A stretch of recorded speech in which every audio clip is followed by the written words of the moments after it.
இந்த ஜெனரேஷனுக்கு சொல்றது இல்லைங்க. திருமணத்திற்கு பிறகு முதல் அவனுக்கு வெறுப்பு தன் பெற்றோர்கள் மீது வருகிறது. அல்லாஹ் பாதுகாப்பானாக. அவன் என்ன நினைச்சுக்கிறானா, நம்ம சுதந்திரத்திற்கு தடையாக இருக்கிறார்கள். அந்த பெண்ணும் அப்படி வார்க்கப்படுகிறாள்.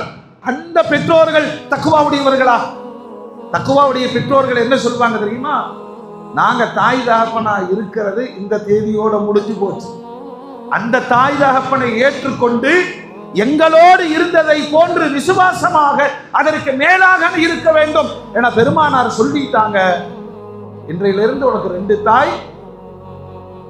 அது மணப்பெண்ணுக்கான தக்குவா. இல்லறங்கள் தோற்று போகிறது என்று வருத்தப்படுகிறோமா இல்லையா? 4 வசனங்கள் திருமணத்தின் தக்குவாவை பெருமானார் 4 வசனங்களில் சொல்லிக் கொடுத்தார்கள். நீ நல்ல வார்த்தைகளை மனைவியிடம் பேசுங்கள்.